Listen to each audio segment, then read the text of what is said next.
Demons, they were real, not just stories told to scare kids. They lurked in the shadows, hungry for human souls. They craved fear, fed on despair. Nobody knew where they came from or why they existed, but everyone knew their touch meant death.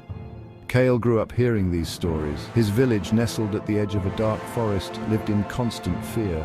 They trained to fight, to defend themselves, but nothing could truly prepare them for the night the demons attacked. Cale was just a teenager then. He wasn't a warrior, not yet. He was just a boy, watching in horror as his world went up in flames. The moon hung heavy in the sky, stained a bloody red. The air crackled with a strange energy. Then they emerged from the forest. Horrific creatures, all teeth and claws, eyes burning with malevolent fire. They descended upon the village like wolves on a flock of sheep. Screams pierced the night. The smell of blood and fire filled the air. Cale watched, paralyzed with fear, as his friends, his neighbors, were slaughtered. Then it was his turn. A demon larger than any he had ever seen lunged at him. Cale closed his eyes, waiting for death, but it never came. Instead, he felt a surge of power, raw and untamed, coursing through his veins. He opened his eyes. The demon was gone, vanished. In its place, a swirling vortex of black energy pulsed, then dissipated. Cale stared at his hands, trembling. He could feel it inside him now, a dark power humming beneath his skin. He soon realized what had happened. He had absorbed the demon's essence. Its power was now his.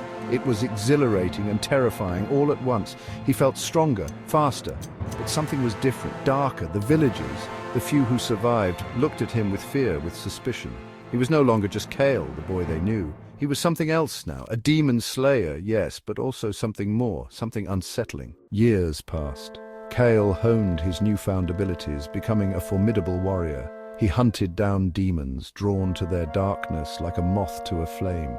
With each kill he grew stronger, but the darkness within him grew too. He was haunted by nightmares, plagued by whispers in the back of his mind. He could feel his humanity slipping away, replaced by a chilling emptiness. He craved the power, the rush it gave him, but it came with a terrible price. One day he heard a rumor, whispers on the wind. A scholar, they said, living as a hermit in the mountains, a man who knew about demons, about the curse that plagued Cale. He had to find him. He needed answers. The journey was long and perilous, but Cale was driven by a desperate hope. He found the scholar Corin living in a secluded cave, surrounded by ancient texts. Corin was old, his eyes filled with wisdom and a hint of fear as he looked at Cale. "You carry a heavy burden, young warrior," Corin said, his voice raspy with age. "The power you wield is a double-edged sword. It can destroy you as easily as it destroys your enemies." Corin told him about the ancient pact, the curse that bound demon slayers to their prey. "Each demon you consume," he warned, "a part of you becomes one of them. You walk a tightrope, Cale. One misstep and you will fall into the abyss." Section 6. The Darkness Within. Cale listened, his heart heavy. He had suspected as much, but hearing it spoken aloud, the truth of it hit him hard. He looked at his hands, stained with the residue of his power, and a cold fear gripped him. Was he still human, or was he becoming the very thing he hunted? He left Corin's cave, the weight of the scholar's words pressing down on him. He realized the truth in Corin's warning. The darkness within him was growing stronger, whispering temptations in his mind, urging him to give in. He could feel it gnawing at his resolve, trying to consume the last vestiges of his humanity.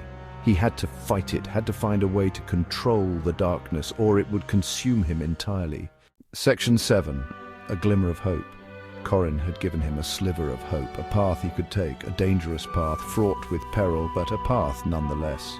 There might be a way, Corin had said, his voice low, to break the curse, to reclaim your humanity. The scholar had spoken of an ancient artifact, a relic of immense power, said to be able to sever the bond between demon and slayer. Finding it wouldn't be easy. It was hidden somewhere in the most dangerous corners of the world, guarded by creatures of unimaginable power. But Cale clung to this hope, this glimmer of light in the encroaching darkness. He would find it. He had to. For his own sake, for the sake of his humanity, he would find the artifact and break the curse. Section 8. The Price of Power. He journeyed to the ends of the earth, faced down horrors that would make even the bravest warrior tremble. Each battle pushed him closer to the edge, the darkness whispering its seductive promises, offering him power beyond measure. But he held on, fueled by the memory of his village, of the people he had lost. of the man he used to be. He had to believe that redemption was possible, that he could escape the fate that awaited him. He had sacrificed so much, lost so much already. He wouldn't let the darkness take anything else from him. He would find the artifact, even if it cost him everything. Section 9. The Uncharted Path. The journey ahead was long, fraught with danger and uncertainty. But Cale was determined. He would find a way to control his destiny, to break free from the curse that bound him. He would reclaim his humanity no matter the cost. The path ahead was uncharted, but he would face it head-on, armed with his unwavering resolve and the faint glimmer of hope that he could one day break free from the darkness. He was the demon slayer, but he was also Cale, and he would not surrender to the darkness without a fight. The journey to reclaim his humanity had just begun.